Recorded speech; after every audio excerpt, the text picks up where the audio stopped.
여러분은 사람을 평가하거나 혹은 사람을 신뢰하거나 할 때 가장 중요하게 또 생각하는 것이 무엇입니까? 그 사람의 말, 중요하죠. 그 사람이 하는 행동 이런 게 참 중요합니다. 저는 그 중에서도 약속이 참 중요하다라고 생각을 해요. 그 사람이 약속을 얼마나 중요하게 여기는지, 그리고 그 약속을 얼마나 잘 지키는지를 보고 저는 그 사람이 정말 괜찮은 사람이다. 저 사람은 좀 상대하기가 좀 어렵다. 저는 나름대로 그런 것을 가지고 판단을 합니다. 어떤 조사기관에서 조사했더니 철도청에서 매일 하루에 그 기차 예매했다가 취소하는 취소율이 30% 정도 된답니다. 비행기 항공사에서는 항공 예약 취소하는 게 매일 하루에 23% 정도가 취소가 된다고 합니다. 뭐 기차나 항공기가 그 정도면 숙박업소라든지 혹은 식당이라든지 이런데 그 예약 취소율은 그보다 훨씬 더 높겠죠. 그러면 안 되는데 어떤 사람들 가운데에서는 장난으로 식당에다가 뭐 예약해놓고 갑자기 막 잠적해버리고 또 갑자기 안 가버리고 또 취소해버리고 물건도 주문했다가 취소해버리고 그런 경우들이 종종 있습니다.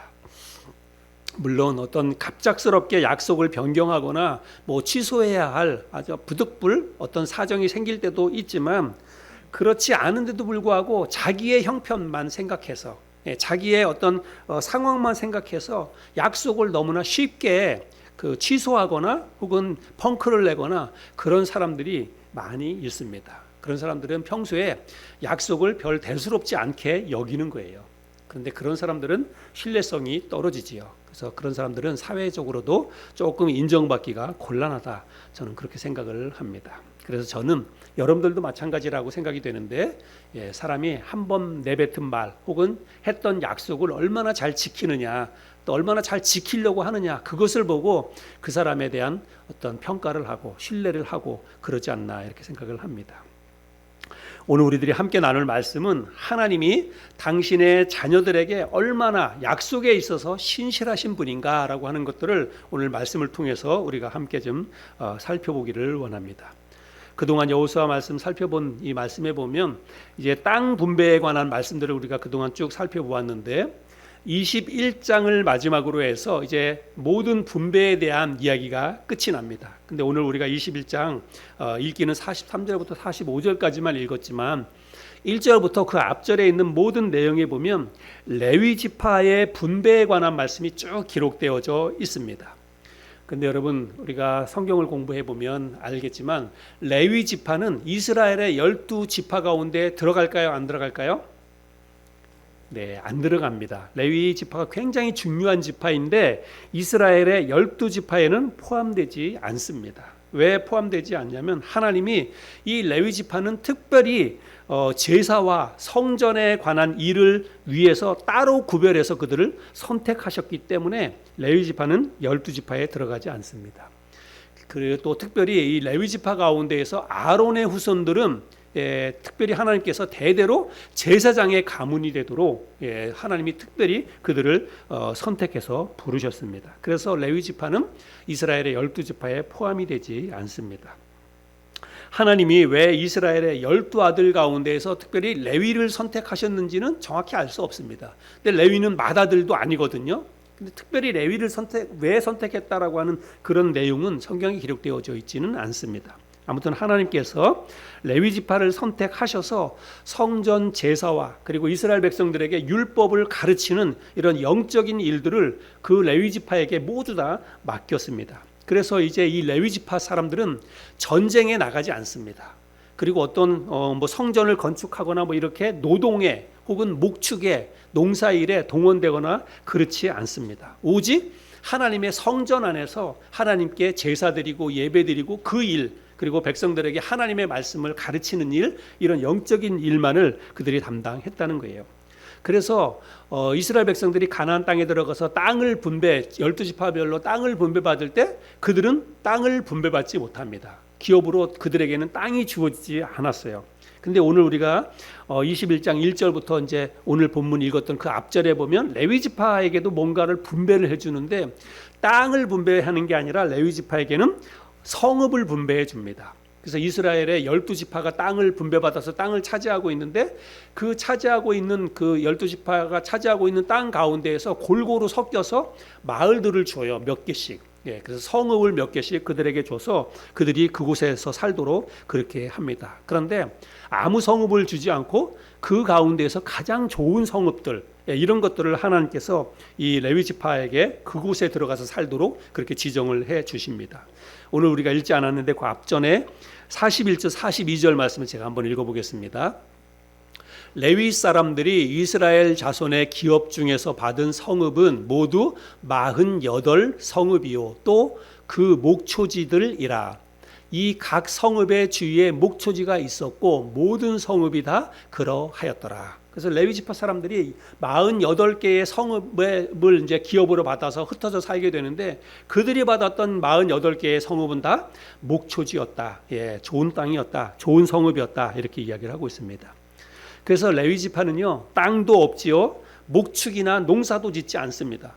그러면 그들도 다 가족이 있고 식구도 있고 자식도 있고 그런데 그들은 뭘 먹고 살아야 될까요? 그들은 농사 짓지 않아요. 가축도 그들이 돌보지 않습니다. 땅도 없어요. 그러면 그들도 뭔가 수입이 있어야 어떤 소득이 있어야 그들이 먹고 살 거 아니겠어요? 가족들이. 예, 그래서 하나님이 그들을 위해서 아주 특별하게 율법에 그들의 먹고 살 것과 이런 것들을 명시를 해 주십니다. 제가 이제 몇 군데를 찾아서 읽어볼 텐데 먼저 민수기 3장을 보겠습니다. 민수기 3장 11절 12절에 보면 여호와께서 모세에게 말씀하여 이르시되 보라 내가 이스라엘 자손 중에서 레위인을 택하여 이스라엘 자손 중에 태를 열어 태어난 모든 마지를 대신하게 하였은즉 레위인은 내 것이라. 하나님께서 특별히 레위 사람들을 하나님이 내 것이라고, 우리가 이스라엘 백성들이 농사지어서 첫 열매 그 다음에 가축의 첫 새끼는 다 하나님 앞에 바치라고 했던 것처럼 이스라엘의 12아들 가운데서 특별히 하나님이 레위를 내 것으로 하나님이 선택을 하셨다. 지금 그렇게 말씀하고 있습니다. 자, 그 다음에 민수기 1장 47절부터 51절을 또 읽겠습니다. 그러나 레위인은 그들의 조상의 지파대로 그 계수에 들지 아니하였으니 이는 여호와께서 모세에게 말씀하여 이르시되 너는 레위 지파만은 계수하지 말며 그들을 이스라엘 자손 계수 중에 넣지 말고 그들에게 증거의 성막과 그 모든 기구와 그 모든 부속품을 관리하게 하라. 그들은 그 성막과 그 모든 기구를 운반하며 거기서 봉사하며 성막 주위에 진을 칠지며 성막을 운반할 때에는 레위인이 그것을 걷고 성막을 세울 때에는 레위인이 그것을 세울 것이요 외인이 가까이 오면 죽일지며 이렇게 말씀하고 있습니다. 그래서 여기 지금 백성들을 계수한다는 것은 전쟁에 나갈 장정의 숫자를 계수하는 거예요. 그런데 레위인만은 그렇게 그 숫자에 포함시키지 마라, 계수하지 마라라고 이야기하면서 왜 그러냐면 하나님의 성전에서 일을 해야 하기 때문에 그 일을 위해 선택했다는 것입니다. 레위 지파가 아닌 다른 사람이 성전 봉사하기 위해서 그 성전에 가까이 오면 그 사람은 죽임을 당한다. 이렇게 말씀을 하고 있습니다. 자, 그 다음에 민수기 18장 20절을 또 읽겠습니다. 여호와께서 또 아론에게 이르시되 너는 이스라엘 자손의 땅에 기업도 없겠고 그들 중에 아무 분깃도 없을 것이나 내가 이스라엘 자손 중에 네 분깃이요 네 기업이니라. 여러분 이 말씀이 뭐예요? 금방 읽었던 말씀에 보면 하나님이 내가 직접 너희의 기업이다. 내가 너희의 유산이다. 내가 그 말은 뭐예요? 내가 너희들의 먹을 모든 것, 생활의 모든 것을 내가 담당하마, 내가 책임지마, 그런 말씀이지요. 그래서 하나님께서 특별히 레위인은 선택하셔서 그들의 모든 생활의 모든 것들을 하나님이 직접 책임져 주시겠다라고 말씀을 하고 있습니다. 그래서 이제 구체적으로 하나님께서 그들의 먹을 것과 그들의 생활에 대해서 하나님이 이제 어떻게 책임져 주시는지를 또 기록하고 있는데요. 우리 이 부분은 우리 자매님께서 한번 좀 읽어주시면 감사하겠습니다. 민수기 18장 21절부터 24절까지 먼저 한번 읽어주시기 바랍니다. 내가 이스라엘의 11조를 레위 자손에게 기업으로 다 주어서 그들이 하는 일 곧 회막에서 하는 일을 감나니 이후로는 이스라엘 자손이 회막에 가까이 하지 말 것이라 죗값으로 죽을까 하노라.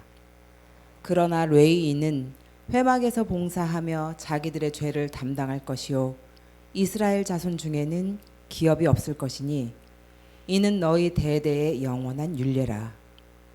이스라엘 자손이 여호와께 거제로 드리는 11조를 레위인에게 기업으로 주었으므로 내가 그들에 대하여 말하기를 이스라엘 자손 중에 기업이 없을 것이라 하였노라. 자, 여기까지만 읽고 제가 한번 설명을 드릴게요.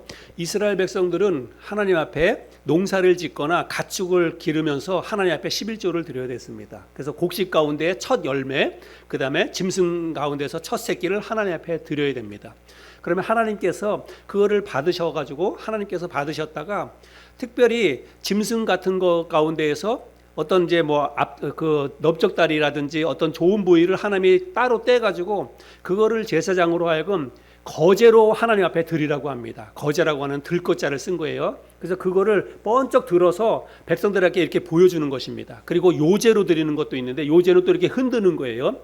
그래서 이스라엘 백성들이 예를 들어서 송아지 한 마리를 하나님 앞에 그 11조로 드렸다 그러면 그 송아지를 하나님 앞에 이제 번제로 불에 태워서 하나님 앞에 제물로 바치는데 그 가운데에서 하나님이 특별히 제사장에게 좋은 부위를 따로 떼어서 거제로 바치라고 합니다. 그래서 그걸 거제로 바쳐서 거제로 흔들고 이렇게 해가지고 하나님 앞에 번쩍 들어서 제물로 표시하는 것은 그거는 레위 사람들의 몫으로 따로 그들에게 주라 이렇게 이야기하는 거예요. 곡식 가운데에서도 역시 마찬가지고 11조로 드렸던 것 가운데에서 백성들이 드렸던 11조 백성들이 드렸던 제물 가운데에서 10분의 1을 레위 사람들의 몫으로 따로 띄워서 주었다는 것입니다. 그래서 레위 사람들은 농사 짓지 않지요. 가축들 돌보지 않아요. 그러나 그들이 뭘 먹고 살아야 되잖아요. 그래서 이스라엘 백성 전체가 드리는 그 제물 가운데서 특별히 10분의 1, 11조는 하나님께서 그건 하나님 앞에 바친 거잖아요. 근데 하나님께서 레위를 뭐라 그랬습니까? 내가 너희들의 기업이 된다 그랬잖아요. 그래서 하나님이 하나님에게 바쳐진 그 10분의 1을 하나님이 이 레위인에게 돌려주는 거예요. 하나님께서 그렇게 하도록 이렇게 말씀을 해 주셨다는 것입니다. 자, 그 가운데서 특별히 아론의 후손 제사장들을 위해서는 특별히 또 다른 몫을 주어주고 있는데요. 또 우리 자매님이 읽어주시기 바랍니다. 제사장의 몫으로 민수기 18장 8절부터 14절까지입니다. 여호와께서 또 아론에게 이르시되 보라 내가 내 거제물 곧 이스라엘 자손이 거룩하게 한 모든 헌물을 내가 주관하게 하고 내가 기름 부음을 받았으므로 말미암아 그것을 너와 내 아들들에게 영구한 몫의 음식으로 주노라. 지성물 중에 불사르지 아니한 것은 내 것이라. 그들이 내게 드리는 모든 헌물의 모든 소재와 속죄제와 속죄 제물은 다 지극히 거룩한즉 너와 내 아들들에게 돌리리니 지극히 거룩하게 여김으로 먹으라. 이는 내게 성물인즉 남자들이 다 먹을지니라. 내게 돌릴 것은 이것이니 곧 이스라엘 자손이 드리는 거제물과 모든 요제물이라. 내가 그것을 너와 내 자녀에게 영구한 몫의 음식으로 주었은즉 내 집에 정결한 자마다 먹을 것이니라. 그들이 여호와께 드리는 첫 소산 곧 제일 좋은 기름과 제일 좋은 포도주와 곡식을 내게 주었은즉 그들이 여호와께 드리는 그 땅의 처음 익은 모든 열매는 내 것이니 내 집에서 정결한 자마다 먹을 것이라. 이스라엘 중에서 특별히 드린 모든 것은 내 것이 되리라. 네.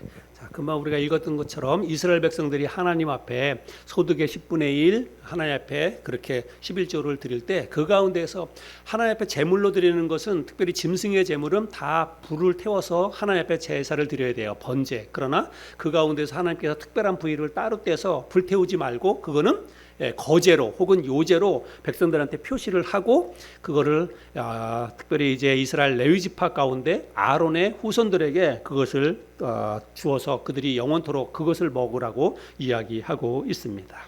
자, 이것이 이제 하나님께서 레위 지파 사람들에게 특별히 그들의 어떤 생계를 위해서 하나님이 주신 그런 특별한 방법이라는 것입니다. 오늘날 그러나 우리는 만인 제사장이라고 하는 만인 제사장 교리를 믿습니다. 특별히 우리 침례교회는 이 교리가 굉장히 중요하게 받아들여지고 우리는 이 교리를 믿고 있습니다. 무슨 교리라고요? 만인 제사장. 만인이라고 하는 것은 모든 사람이에요. 그래서 오늘날 우리는 목사나 선교사 같이 전문적으로 하나님의 일을 하는 사람만이 아니라 구원받은 모든 그리스도인이 하나님 나라의 거룩한 제사장이다. 우리는 그것을 믿어요. 우리 교회를 포함해서 침례교회는 이 교리를 믿고 있습니다. 그래서 굉장히 중요하게 여깁니다. 그래서 목사나 선교사와 우리 성도님들과 특별한 어떤 직분상의 어떤 이렇게 뭐 높낮이 차이가 있다, 그렇게 우리는 받아들이지 않습니다. 이 제사장의 가장 큰 역할은 뭐냐면, 여러분 제사장이 뭐 하는 사람이에요? 제사장이 구약시대 때 제사장은 뭐 하는 사람이냐면 이스라엘 백성들의 그 죄를 대신 하나님 앞에 속죄의 제사를 대신 드리는 그 역할을 하는 사람이 제사장이었습니다. 그래서 백성들이 삶 가운데 죄가 있으면 그 죄를 속죄함 받기 위해서 희생 제물을 가지고 제사장에게 옵니다. 근데 그들이 직접 제사를 드릴 수가 없어요. 그러면 제사장들이 그것을 백성들의 어떤 죄를 모아서 희생 제물을 하나님 앞에 갖다 바치면서 속죄의 제사를 드리는 그 일이 제사장에게 가장 중요한 일이었습니다. 근데 오늘날은 이제 구약시대 때처럼 제사장이나 이런 짐승의 제사를 드리는 시대가 아니고, 만인 제사장이라고 하는 것은 뭐냐면 우리 각자가 누구를 통하지 않고 각자가 다 하나님 앞에 자신의 삶 가운데 죄가 있으면 하나님 앞에 나아가서 우리가 자기 죄를 고백하고 죄 용서함을 받는 거예요. 이게 바로 만인 제사장 중요한 교리라고 하는 것입니다. 그러나 오늘날 캐톨릭을 보면 캐톨릭의 여러 가르침과 교리가 잘못되었지만 캐톨릭은 반드시 그 사람의 죄를 누구를 통해서 속죄를 받으려고 합니까? 신부를 통해서 고해성사를 하고, 그렇게 해서 신부가 그 사람의 를 대신해서 지금도 제사장과 같은 그런 역할을 하는 것입니다. 이건 성경적으로 너무나 잘못된 교리입니다. 오늘날은 예수 그리스도께서 십자가에 달려 죽으실 때 예수님께서 우리의 모든 사람의 죄를 단번에 속죄를 해 주셨습니다. 그래서 우리는 그 예수님의 십자가의 보혈의 공로에 의지해서 우리가 담대히 하나님 앞에 속죄의 제물을 드리고 우리가 내 개인적으로 하나님 앞에 기도하면서 우리가 죄 사함을 받을 수 있는 거예요. 이게 만인 제사장 교리라고 하는 것입니다. 그래서 오늘날은 목사나 선교사가 특별하게 이 구약시대 때 있었던 이런 제사장과 같은 그런 특별 대우를 해야 된다, 그렇게 우리는 받아들이지는 않습니다. 그러나 그럼에도 불구하고 오늘날 자신의 인생을 하나님 앞에 갈라놓고 전폭적으로 주의 일에 헌신한 목사나 선교사를 우리가 어떻게 바라보고 또 어떻게 대우해야 하는가, 저는 이것은 우리가 조금 생각해 볼 여지가 있다, 그렇게 생각을 합니다. 왜 그런가 하면 저도 그렇지만 목사나 선교사로 자신의 삶을 하나님 앞에 드린 사람들은 개별적으로 뭐 가족들의 어떤 생계를 위해서 뭐 직업을 따로 갖거나 노동을 하거나 그렇지 않아요. 그냥 목회 또 선교하는 일을 위해서 그 일을 합니다. 그런데 다 목사들도 그렇고 선교사들도 그렇고 가족이 있잖아요. 챙겨야 될 식구들이 있고 부양가족이 있고, 그러니까 그러면 그런 사람들은 어떻게 또 먹고 살아야 되는가, 이런 것들이 우리가 또 생각해 볼 여지가 있다는 것입니다. 당연히 구약의 제사장이나 레위지파와 동일하게 생각할 수는 없습니다. 지금은 구약 시대도 아니고 율법의 시대도 아니기 때문에 똑같이 금방 우리가 여러 성경을 읽고 확인했던 것처럼 그렇게 이제 제사장을 뭐 이렇게 챙겨야 된다, 그게 하나님의 말씀이다, 이렇게 우리가 해석하기는 어렵습니다. 하지만 오늘 이 말씀을 통해서 우리가 하나님의 마음과 하나님의 뜻과 의도를 우리가 좀 파악할 수 있어야 된다, 저는 그렇게 생각을 합니다. 하나님은 오늘도 당신의 일에, 하나님의 일에 전적으로 자신의 삶을 전부 다 드린 그런 하나님의 종들, 하나님의 일꾼들에 대해서는 하나님께서 특별히 그들의 몫을 저는 따로 챙겨주신다, 그렇게 생각을 합니다. 그것도 가장 좋은 것으로 챙겨주신다라고 생각을 해요. 그런데 오늘날 개중에는 교회 다니는 사람들 중에 이제 잘못된 생각을 하고 있는 사람들이 있습니다. 교회의 목사를 어떻게 생각하냐면 내가 낸 헌금을 가지고 마치 그 목사나 또 교회 사역자들을 월급을 주는 것처럼 그렇게 생각을 하는 사람들이 종종 있습니다. 그래서 성도들이 낸 헌금을 가지고 목사나 사람들에게 월급을 준다. 그러니까 목사를 바라볼 때 월급쟁이처럼, 마치 우리가 직장 생활할 때 월급쟁이처럼 그렇게 생각하는 사람들이 있습니다. 그래서 본인들이 생각할 때 뭔가 마음에 안 들거나 혹은 뭔가 좀 부족한 게 있다면 언제든지 내보낼 수 있는 사람, 교회에서 내보낼 수 있는 그런 사람들로 생각을 합니다. 그리고 실제로 그런 일들이 많이 일어나요. 그래서 이제 장로교 같은 데에서는 장로회라든지 당회가 있는데 그런 당회나 장로회에서 목사를 이제 뭐 본인들이 회의를 통해서 목사를 내보내기도 하고 다른 목사를 청빙하기도 하고 이런 일들을 하는 거예요. 그런 일들을 하는 그 배경 가운데 뭐냐면 머릿속에 어떤 생각이 있냐면 목사는 우리가 월급 주는 사람이다 이렇게 생각하기 때문에 그렇다는 것입니다. 이거는 잘못된 생각입니다. 구약 시대 때뿐만이 아니라 신약 시대에 와서도 하나님의 일꾼들을 하나님이 어떻게 대우하시는지, 어떻게 대우해야 한다고 가르치고 있는지 신약 성경에서도 그렇게 말씀하고 있습니다. 그래서 구약의 율법의 가르침이 아니라 우리 주님께서도 하나님의 일에 헌신한 사람들에 대해서는 특별하게 여기시고 있다라고 하는 것들을 우리가 기억할 필요가 있는데요. 우리 고린도전서 9장 말씀을 한번 보겠습니다. 고린도전서 9장 8절 9절에 보면 내가 사람의 예대로 이것을 말하느냐 율법도 이것을 말하지 아니하느냐 모세의 율법에 곡식을 밟아 떠는 소에게 망을 씌우지 말라 기록하였으니 하나님께서 어찌 소들을 위하여 염려하심이냐. 성전의 일을 하는 이들은 성전에서 나는 것을 먹으며 제단에서 섬기는 이들은 제단과 함께 나누는 것을 너희가 알지 못하느냐. 이 말은 누가 한 말이냐면 사도 바울이 한 말이거든요. 사도 바울이 복음을 전할 때 사도 바울의 이 사도권에 대해서 의심을 품고 당신이 무슨 권위로 무슨 권한으로 누가 당신에게 그런 권한을 주어서 우리에게 이렇게 가르치고 또 이렇게 하느냐라고 하면서 사도권에 대해서 의심을 품는 사람들이 있었습니다. 그럴 때 사도 바울이 이제 했던 말씀 가운데 하나인데요. 그래서 사도 바울도 하나님의 부르심을 받아서 하나님의 종으로 이방인의 사도로 선택을 받아서 그 선교 사역을 했잖아요. 물론 사도 바울은 어떤 자기 자신의 어떤 일을 통해서도 어떤 경제적인 것들을 해결해 가기도 했지만 사도 바울 역시도 전폭적으로 하나님의 일에 헌신했던 사람입니다. 그런데 사도 바울이 하는 말은 뭐냐면 성전의 일을 하는 이들은 성전에서 나는 것을 먹는다. 그게 마땅한 이치다. 지금 그렇게 이야기를 하고 있습니다. 또 디모데전서 5장도 한번 좀 보겠습니다. 디모데전서 5장 우리 같이 한번 읽어보겠습니다. 5장 17절 18절인데요. 같이 읽겠습니다. 시작. 잘 다스리는 장로들은 배나 존경할 자로 알되 말씀과 가르침에 수고하는 이들에게는 더욱 그리할 것이니라. 성경에 일렀으되 곡식을 밟아 떠는 소의 입에 망을 씌우지 말라 하였고 또 일꾼이 그 삭을 받는 것은 마땅하다 하였느니라. 이 말씀을 제가 설명드리지 않아도 아마 이렇게 여러분들이 이해하시리라고 생각이 됩니다. 그래서 하나님의 일을 하는 사람들이 교회에서 당연히 그들에게 먹을 것을 책임져야 된다. 지금 그런 내용의 말씀을 지금 하고 있는 것입니다. 여러분께서 특별히 여러분들은 당연히 그렇게 생각 안 하시지만 우리 목사나 선교사를 월급쟁이처럼 그렇게 취급해서는 안 됩니다. 오히려 그 장로나 잘 가르치는 자를 배나 존경할 자로 알고 그리고 그들에게 좋은 것을 나눠주라 그렇게 말씀하고 있는데 이게 바로 하나님의 마음이고 하나님의 뜻이다라고 하는 것들을 여러분들이 기억했으면 좋겠습니다. 오늘 레위 지파에 관한 이제 분배를 끝으로 해서 하나님이 이스라엘 백성들에게 주시겠다고 약속한 모든 것들이 이스라엘 백성들에게 주어졌습니다.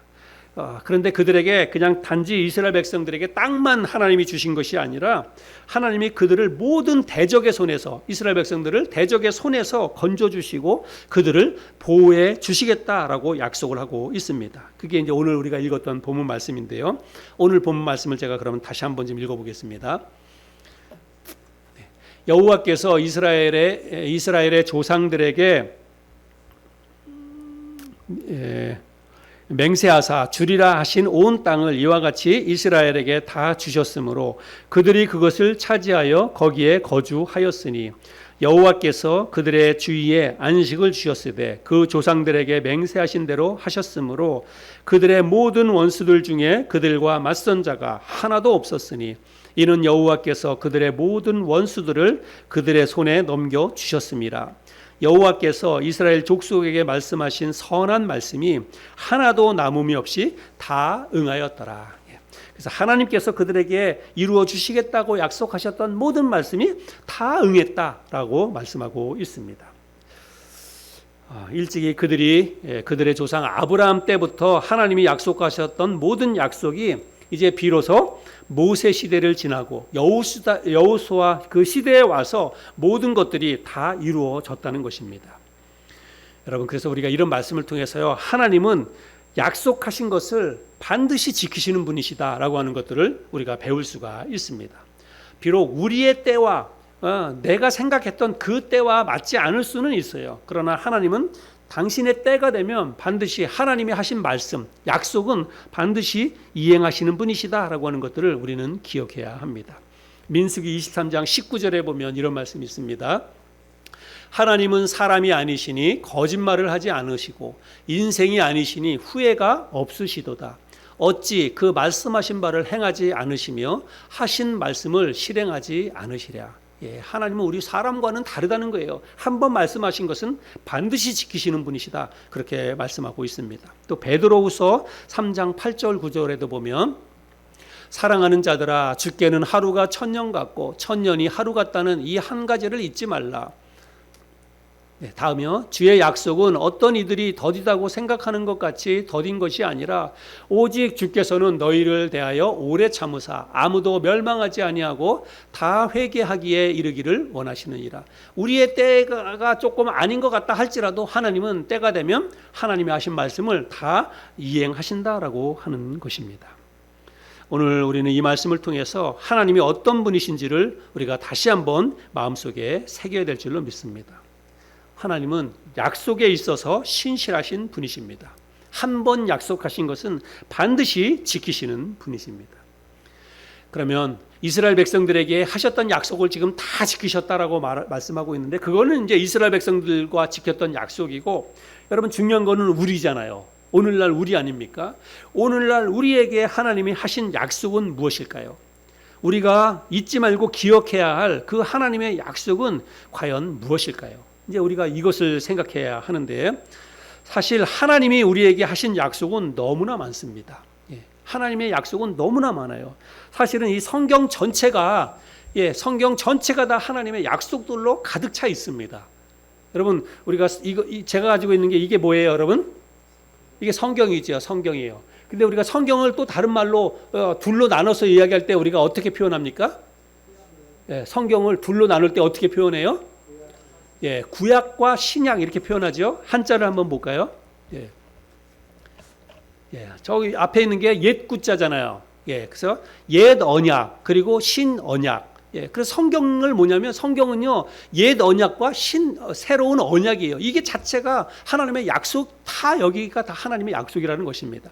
옛 언약, 구약은 뭐냐면 하나님께서 이스라엘 백성들과 맺었던 그런 약속이에요. 그러면 신약은 뭐냐면 이스라엘 백성들뿐만이 아니라 이 땅에 있는 모든 예수 그리스도를 믿는 모든 그리스도인들과 맺은 언약이 바로 신약입니다. 그래서 성경 전체가 하나님의 약속들로 가득 차 있어요. 그런데 특별히 우리가 이제 중요하게 기억해야 될 그런 이제 약속이 저는 두 가지가 있다라고 생각이 됩니다. 그래서 우리가 오늘 기억해야 될 약속, 하나님께서 우리와 맺은 약속을 이제 뭘 지키실 것인가, 어떻게 지키실 것인가, 이게 중요한데, 우리에게 하셨던 가장 중요한 약속 두 가지를 제가 말씀을 드리겠습니다. 첫 번째는 뭐냐면 구원에 관한 약속입니다. 구원에 관한 약속. 우리가 이 구원이라고 하는 것은 너무나 잘 알고 있죠. 그러나 이거는 너무나 중요한 말씀입니다. 이 하나님의 구원에 관한 약속을 우리가 잊지 않고 기억해야만 이 신앙생활이 즐겁고 행복하고 평안합니다. 구원의 약속을 우리가 기억하는 것은요, 신앙생활의 알파와 오메가예요. 처음과 끝입니다. 그래서 정말 하나님이 우리를 구원해 주셨다라는 거, 구원해 주시겠다라고 약속해 주셨던 이 구원의 약속의 말씀을 우리가 얼마나 기억하고 사느냐, 평소에 얼마나 기억하고 사느냐에 따라서 신앙생활이 능력이 있고 기쁨이 있고 평안이 있고 그렇지 않고 이게 달라져 있다는 것입니다. 여러분은 이 땅에 있는 모든 사람이 다 죄인이라고 하는 사실을 여러분은 인정하십니까? 여러분, 이 땅에 있는 모든 사람이 다 죄인이다라고 하는 것 여러분 인정하세요? 근데 인정하지 못하는 사람도 의외로 많이 있습니다. 내가 왜 죄인이야? 나는 법 없이도 살 수 있어. 나는 지금까지 양심을 지키고 정말 잘 살았어. 세상에 보면 나보다 못한 놈들이 너무 많아. 그 사람들에 비하면 나는 그야말로 양반이야. 뭐 이렇게 생각하면서 나는 법 없이도 살 수 있다. 이렇게 생각하는 사람들도 있습니다. 그러나 과연 정말 이 땅에 법 없이도 살 수 있는 사람이 있을까요? 겉으로 드러나는 윤리, 도덕, 법 이런 거를 떠나서 정말 내 마음 깊숙한 곳을 들여다볼 때 정말 내 마음 깊숙한 곳에 더럽고 추하고 음란하고 비도덕적인 것 여러분 그런 거 하나도 없이 정말 깨끗이 사는 그런 사람이 있을까요? 우리 모든 인간은 날 때부터 죄의 유전자를 가지고 태어납니다. 그래서 사람은요 누구나 죄에 끌리게 되어 있어요. 사람은 누가 가르치지 않아도 본능적으로 죄에 끌립니다. 그래서 그게 통제가 되지 않고 그거를 절제하지 못하면 다 죄를 짓게 되는 것입니다. 그게 왜 그러냐면 사람은 다 날 때부터 죄의 DNA를 가지고 태어나기 때문에 그렇다는 것입니다. 법 없이도 살 수 있다라고 하는 것은 자기 기준이에요. 자기 생각입니다. 내 생각으로는 내가 죄가 없다고 생각할 수 있어요. 내가 왜 죄인이야? 나는 죄 안 졌어. 그렇게 생각할 수 있을지 몰라요. 그러나 그거는 자기 생각이고 자기 기준입니다. 여러분 누가복음 18장에 보면 우리가 잘 아는 유명한 이야기가 있는데 한 부자가 예수님에게 찾아와서 이렇게 질문합니다. 선생님, 내가 어떻게 해야 영생을 얻을 수 있습니까? 여러분 이런 영원히 사는 거 혹은 죽은 다음에 어떤 사후세계에 대해서는요 누가 가르치지 않아도 모든 사람이 본능적으로 그것에 대한 생각을 가지고 있습니다. 그래서 이 사람이 예수님을 찾아와서 선생님 내가 어떻게 해야 영생을 얻을 수 있습니까? 이렇게 질문을 해요. 그때 예수님께서 그 사람에게 뭐라고 얘기합니까? 간음하지 말아라, 살인하지 말아라, 도둑질하지 말아라 이렇게 이야기해요. 그랬더니 그 사람이 뭐라고 얘기하냐면 주님, 선생님 내가 어렸을 때부터 그 말씀을 다 지켰습니다. 나는 율법의 가르침을 하나도 어김없이 지금까지 다 지켰습니다. 율법적으로는 나는 죄가 전혀 없는 사람입니다. 이렇게 대답을 하거든요. 이게 오늘날 얘기로 하면 뭐예요? 나는 법 없이도 살아왔습니다. 나는 앞으로도 법 없이도 살 수 있습니다. 나는 선한 양심이 있습니다. 이렇게 대답하는 거 아닙니까? 그때 주님이 그 사람에게 뭐라고 얘기했냐면 그래 잘했다. 그런데 네가 오늘 돌아가서 너 집에 있는 그 재산을 좀 팔아서 가난한 사람들을 좀 나눠줘라. 그렇게 이야기합니다. 그런데 그 사람이 한마디도 그 예수님의 말씀에 대답을 하지 못하고 근심하면서 돌아갔다. 성경은 그렇게 표현하고 있습니다. 뭐예요? 욕심이 가득 차 있다는 것입니다. 내가 겉으로 드러나는 법을 어기지는 않았을지 몰라도 이 마음속에 욕심이 가득 차 있다는 거예요. 자기 것 누구 하나에게 나눠줄 생각이 없다는 것입니다. 이 사람은 부자였어요. 사는 게 넉넉하고 부자였지만 그거 조금 팔아서 다른 가난한 사람들에게 좀 나눠주라 주님이 말씀하셨더니 갑자기 마음이 어두워져 가지고 안색이 변해서 돌아갔다 이렇게 표현을 하고 있습니다. 우리는 죄가 무엇인지를 명확하게 알아야 됩니다. 윤리, 도덕, 사회에서 정해놓은 법을 어기는 게 죄가 아니라 하나님의 기준에서 하나님이 뭐를 죄라고 말하고 있는지를 우리가 알아야 된다는 것입니다. 여러분 성경에서 죄가 무엇인지는 명확하게 기록되어져 있어요. 이 기준에 맞춰서 볼 때 이 세상에 있는 모든 사람은 다 죄인입니다. 하나님이 정해 놓으셨어요. 이 천지우주를 만물을 만드신 창조 주인이신 하나님이 죄가 무엇이라고 하는 것을 명확하게 지정을 하셨다는 것입니다. 한번 제가 찾아서 알려드려 볼게요. 요한복음 8장 24절입니다. 우리 같이 한번 읽어볼까요? 시작. 그러므로 내가 너희에게 말하기를 너희가 너희 죄 가운데서 죽으리라 하였노라. 너희가 만일 내가 그인 줄 믿지 아니하면 너희 죄 가운데서 죽으리라. 여러분 이건 하나님이 정해놓으신 말씀이에요. 내가 그인 줄 믿지 아니하면 너희 죄 가운데서 죽으리라. 물론 이 말씀은 지금 예수님이 하신 말씀인데요. 예수님이 하신 말씀이에요. 예수님께서 뭐라고 그러냐면 내가 그인 줄 믿지 아니하면 너희는 그 죄 때문에 죽는다 이렇게 말하고 있습니다. 내가 그인 줄 믿지 않는다는 게 뭐냐면 내가 바로 하나님이 보내신 하나님의 아들이다라고 하는 것, 그 사실을 믿지 않는 게 죄다 이렇게 이야기를 하고 있습니다. 또 좀 더 구체적으로 요한복음 16절 9절에 보면 우리 같이 한번 또 읽겠습니다. 시작. 죄에 대하여라 함은 그들이 나를 믿지 아니하며. 그래서 하나님을 믿지 않는 것, 하나님이 보내신 메시아인 예수 그리스도를 믿지 않는 게 죄다. 성경은 그렇게 말하고 있어요. 이건 하나님이 정해놓은 법칙이에요. 왜 세상에 신이 많은데 왜 유독 하나님을 믿지 않는 게 죄입니까? 이렇게 얘기할 수 있어요. 그러나 여러분, 이 땅에 있는 다른 신들은 다 인간이 만들어낸 신입니다. 세상의 신은 창조주인 하나님 한 분밖에 없습니다. 하나님에 의해서 이 땅에 있는 모든 것들이 만들어졌고, 그리고 그 사람들이 자기들의 유익을 위해서 어떤 신을 만드는 거예요. 그거는 다 사람이 만들어낸 사람의 신이지요. 이 땅에 사람 위에 있는 신은 오직 여호와 하나님 한 분밖에 없습니다. 그런데 그 하나님이 법을 정해놨어요.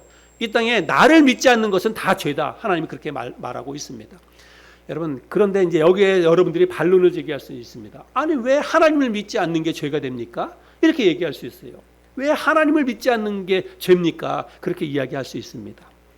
여러분, 그게 왜 죄가 되냐면, 하나님을 믿지 않는 게 왜 죄가 되느냐면, 하나님을 믿지 않는다는 것은 내가 이 세상을 내 마음대로 살겠다는 것입니다. 하나님을 제외하고 하나님을 무시하고 내 인생이기 때문에 내가 내 인생의 왕이 되어서 내 마음대로 내 뜻대로 살겠다는 거예요. 그래서 하나님이 그것을 죄라고 이야기하시는 것입니다. 이 세상의 주인이 네가 아니고 난데, 내가 만든 모든 세상 가운데에서 너가 살아가는데 나를 인정하지 않고 네 마음대로 왕이 되어서 네 인생을 산다고? 하나님은 그거를 용납하지 않는 것입니다. 그래서 하나님을 믿지 않는 것, 하나님의 말씀을 믿지 않는 것, 하나님이 보내신 구세주인 예수 그리스도를 믿지 않는 게 죄다라고 하는 것입니다. 이런 기준에 의해서 볼 때 여러분, 이 땅에 있는 모든 사람은 그 사람이 아무리 도덕적으로 윤리적으로 바르게 살고 착하게 산다 할지라도 그 사람이 예수 그리스도를 믿지 아니하고 하나님의 존재를 부인한다면 그 사람은 죄인이에요. 자기 기준에서는 아니라고 할지 몰라도 하나님이 보실 때는 하나님께서 정해주신 법칙에 의해서 그 사람은 죄인입니다. 그리고 여러분, 우리가 아는 것처럼 죄에는 반드시 뭐가 따라옵니까?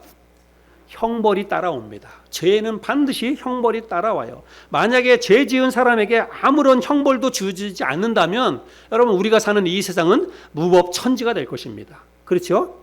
죄 지은 사람에게 어떤 죄의 형벌이 가해지지 않는다면 여러분, 이 세상은 무법천지가 될 것이에요. 몇 날 며칠 못 가서 이 세상은 그만 다 파멸되고 말 것입니다. 그래서 여러분, 인간에게 그래서 찾아온 게 뭐냐면 죽음이라고 하는 것입니다. 인간은, 제가 누누이 얘기하지만, 우리 사람이 왜 죽느냐? 여러분, 사람은 늙고 병들어서 죽는 게 아닙니다. 사람은 왜 죽어요? 죄 때문에 죽는 것입니다. 인간에게 왜 늙음과 병듦과 사망이 왔느냐? 죄의 결과로 찾아온 거예요. 죽음은 죄의 결과로 찾아온 것입니다. 우리가 아는 것처럼 성경 구약시대 때 보면 사람들이 보통 800년, 900년 막 이렇게 살았어요. 에덴 동산에서 여러분 정말 행복하게 그들은 영원토록 죽지 않고 살 수 있었습니다. 하나님이 만들어 놓으신 너무나 좋은 환경 속에서 영원토록 죽지 않고 살 수 있었어요. 그러나 인간에게 왜 죽음이 찾아왔냐면, 아담과 하와가 하나님의 법을 어기고 하나님의 말씀을 어겼기 때문에 이제부터는 내가 내 방식대로 내가 한번 살아보겠다. 하나님 무시하고. 그래서 그들이 죄를 짓고 나가지고 도망가서 숨었잖아요. 하나님의 낯을 피해서 숨었어요. 하나님 안 보려고. 죄의 어떤 결과가 바로 그렇게 나타난다는 것입니다. 그래서 인간은 죄의 형벌로 말미암아서 사람에게 사망이 왔다라고 하는 것이죠. 이것도 성경에서 명확히 말씀하고 있는데요. 로마서 6장 23절에 보면 죄의 삭은 사망이요. 여러분, 삭이 뭐예요? 대가라는 말이잖아요.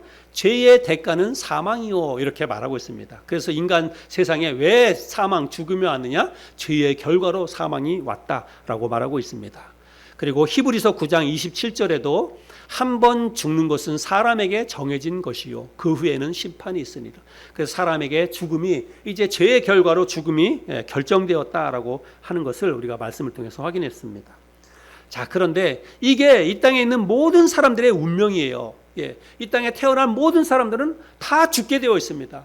누구를 막론하고 어떤 사람 가운데서 죽지 않는 사람이 없어요. 다 한 번 태어난 사람들은 죽게 되어 있습니다. 이게 하나님이 정해놓은 법칙이에요. 그런데 죄의 결과로 인해서 죽을 수밖에 없었던 모든 인간에게 하나님이 선언하시는데 뭐라고 말씀하시냐면, 아니다, 너희가 영원토록 죽지 않게 해 주겠노라. 하나님이 이렇게 약속을 해 주셨어요. 이 땅에 태어나 가지고 죽은 운명을 가지고 태어나서 죄의 결과를 해서 이제 죄의 형벌을 받아서 사망을 당해야 되는 모든 인간을 향해서 아니라고, 너희가 영원토록 죽지 않게 해주겠다라고 하나님이 약속을 해주셨다는 거예요. 여러분, 이게 우리 인간에게 하신 하나님의 가장 중요한 약속입니다. 우리가 잊지 말고 기억해야 될 너무나 중요한 하나님의 약속입니다.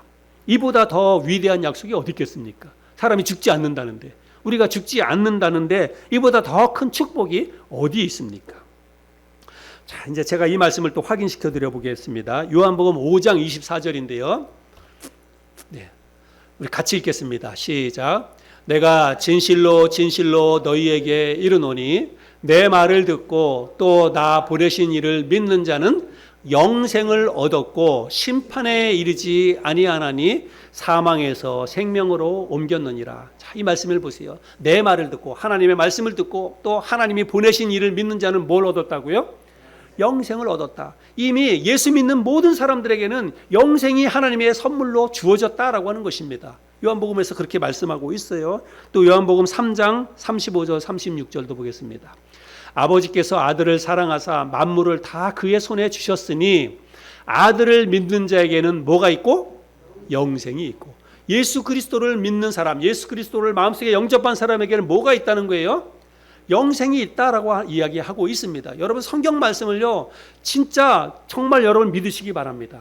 하나님이 이렇게 우리에게 약속을 주셨어요. 예수 그리스도를 믿는 사람에게는 영원한 생명을 주겠노라. 하나님이 이렇게 약속을 하셨습니다. 또 요한복음 1장 12절도 보겠습니다.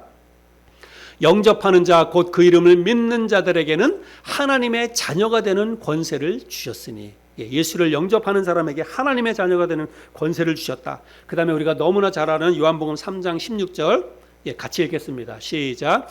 하나님이 세상을 이처럼 사랑하사 독생자를 주셨으니 이는 그를 믿는 자마다 멸망하지 않고 영생을 얻게 하려 하심이라. 여러분, 이런 하나님의 말씀을요, 그냥 읽고 넘어가고 그냥 생각하고 그런가 보다 하지 마세요. 우리에게 보장된 하나님의 약속이에요. 예수 그리스도를 믿는 모든 사람들에게 주어진 하나님의 약속입니다. 너에게 멸망하지 않고 영생을 얻게 해 주시겠다라고 말씀하고 있습니다. 자, 그 다음에 요한복음 11장 25절 26절도 제가 읽어보겠습니다. 예수께서 이르시되 나는 부활이요 생명이니 나를 믿는 자는 죽어도 살겠고, 그 다음에 무릇 살아서 나를 믿는 자는 영원히 죽지 아니하리니 이것을 내가 믿느냐. 그래서 주님께서 나는 부활이요 생명이니까 나를 믿는 자는 죽어도 다시 살겠고, 무릇 살아있을 때 나를 믿는 자는 영원히 죽지 아니하리니 이것을 내가 믿느냐, 이렇게 말하고 있습니다. 그래서 우리가 확인해 본 이런 말씀들에 의해서 우리 하나님께서 우리에게 약속을 해 주셨는데 뭐냐면, 죄와 사망으로부터 우리를 건져내 주실 것이다. 우리를 구원해 주실 것이다. 그래서 우리를 영원히 죽지 않는 세계, 영원히 죽지 않는 생명으로 우리를 인도해 주실 것이다. 하나님이 그렇게 우리에게 약속을 해 주셨습니다. 저는 이 약속이 반드시 이루어질 것이라고 저는 믿습니다. 그리고 그것이 나에게 보장된 나의 그 미래라고 저는 확실하게 믿습니다. 여러분도 이 약속의 말씀을 믿으시기 바랍니다.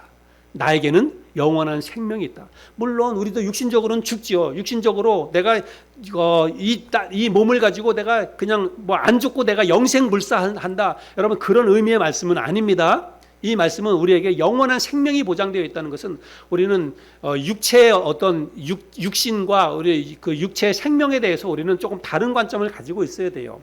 그래서 이 땅에서의 죽음은 그냥 죽음으로 끝이 아니라 죽음은 영원한 생명으로 가는 과정 속에서 있는 하나의 사건일 뿐이에요.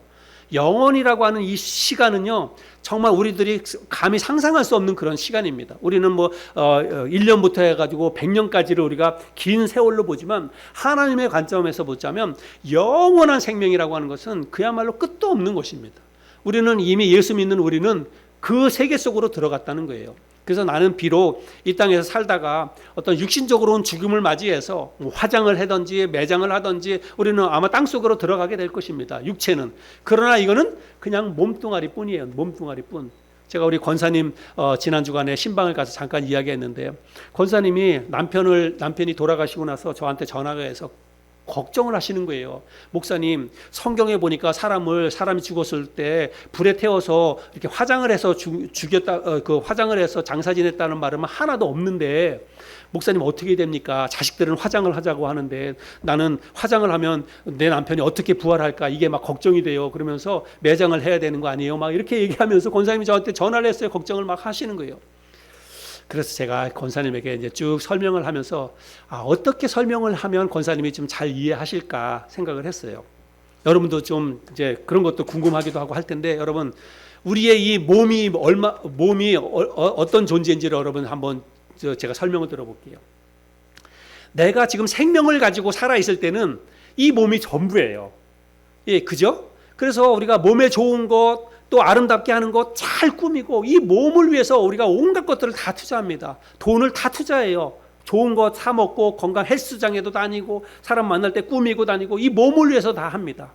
근데 여러분 이 몸은 마치 표현하자면 뭐냐면 우리가 어떤 과자 한 봉다리를 사면 과자를 사면 여러분 과자에서 중요한 거는 뭐예요? 과자를 싸고 있는 과자 포장지가 중요할까요? 아니면 그 안에 들어있는 내용물이 중요할까요? 이거는 우리 제후한테 물어봐도 제후가 가장 잘할 거예요.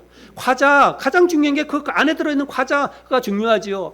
겉 포장지 아무리 좋은 거 비싼 거 화려하게 해도 과자 빼먹고 나면 그건 뭐예요? 봉투는 쓰레기예요. 쓰레기. 아무리 좋은 포장지라도 그거는 쓰레기입니다. 과자뿐만이 아니잖아요. 우리가 백화점에 가서 좋은 선물 화장품이라든지 뭐 샤넬 백이라든지 그런 거 사도 여러분 중요한 건 뭐예요? 샤넬 백이지 백을 싼 그 포장지가 중요합니까? 포장지는 그냥 휴지예요. 버리는 거예요. 우리 몸이 그렇다는 것입니다.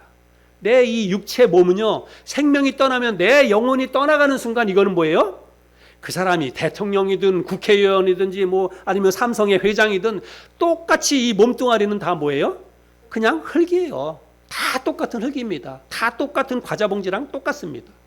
우리가 살아있을 때만 이게 몸뚱아리를 중요하게 생각하지 영혼이 떠나가면 몸뚱아리는 그냥 아무 말짱 꽝이라는 것입니다.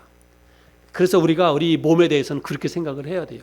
그래서 언젠가 우리가 죽음을 맞이하게 될 텐데 육체의 죽음으로 끝나는 게 아니라 영혼이 떠나가는 거예요. 그래서 영혼은 우리가 하나님의 나라로 가는 것입니다. 하나님의 나라에 갔다가 나중에 예수님께서 이 땅에 부활하실 때 우리의 육체가 부활해가지고 그 영혼을 만나게 되는 거예요. 근데 그 육체는 어떤 육체냐? 그거는 성경에서 명확히 표현하지 않습니다.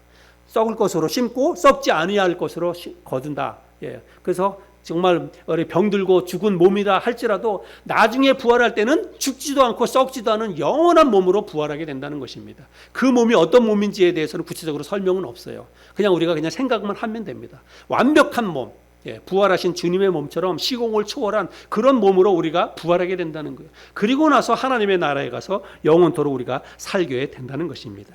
여러분 이게 성경에 기록되어져 있는 우리의 미래에 대한 하나님의 약속입니다. 이 약속을 우리가 기억하고 사는 게 여러분 얼마나 중요합니까? 이거를 기억하지 못하니까 우리의 삶 가운데 낙심이 오고 절망이 오고 근심 걱정이 온다는 거예요. 이 약속의 말씀을 붙잡고 나에겐 이런 미래가 주어져 있다. 하나님께서 나에게 하신 이 약속은 반드시 지키실 것이다. 이것을 기억하고 살아야 신앙생활이 기쁘고 즐겁고 삶에 활력이 있다는 것입니다. 여러분들이 오늘 나눈 이 말씀을 기억하고 우리에게 하나님이 하신 이 구원의 약속을 여러분 꼭 기억하시기를 바랍니다.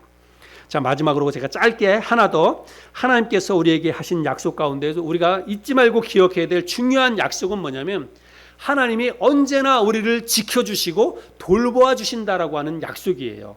여러분 이건 너무나 중요합니다. 이사야 말씀을 잠깐 보면 이사야 43장 1절부터 야곱아 너를 창조하신 여호와께서 지금 말씀하시느니라. 이스라엘아 너를 지으신 이가 말씀하시느니라. 너는 두려워하지 말라. 내가 너를 구속하였고 내가 너를 지명하여 불렀나니 너는 내 것이라. 자, 그 다음 말씀이요. 내가 물 가운데로 지날 때에 내가 너와 함께 할 것이라. 강을 건널 때에 물이 너를 침몰하지 못할 것이며 내가 불 가운데로 지날 때에도 타지도 아니할 것이요 불꽃이 너를 사르지도 못하리니 대저 나는 여호와 네 하나님이요 이스라엘의 거룩한 이요 네 구원자임이라. 네가 불 가운데로 가든지 물 가운데로 가든지 내가 너를 지켜줄 것이다. 하나님이 그렇게 약속하고 있습니다. 또 시편 139편에 보면 다윗이 이렇게 고백하고 있는데요. 내가 하늘에 올라갈지라도 거기 계시며 스올에 내 자리를 펼지라도 거기 계시니이다. 내가 새벽 날개를 치며 바다 끝에 가서 거주할지라도 거기서도 주의 손이 나를 인도하시며 주의 오른손이 나를 붙드시리이다. 너무 은혜가 되죠. 자, 그 다음에 마지막으로 시편 121편 말씀인데요. 이 말씀 너무 좋은 말씀인데 우리 같이 한번 읽겠습니다. 시작.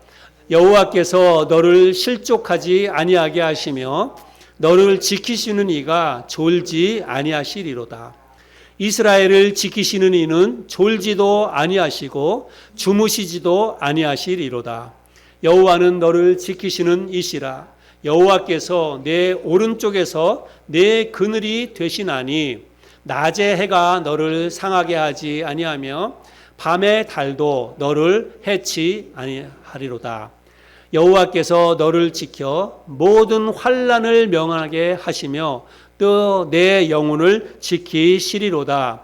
여호와께서 너의 출입을 지금부터 영원까지 지키시리로다. 너무 은혜가 되죠. 하나님이 우리를 이렇게 지켜주시고 돌보아 주신다는 사실입니다. 오늘 우리가 신실하신 그런 하나님에 대해서 살펴보았습니다.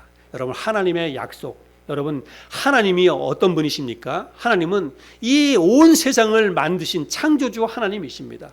지금도 이 세상 모든 것들을 당신의 손아귀에 쥐고 이 세상을 주관하시는 전능하신 하나님이십니다.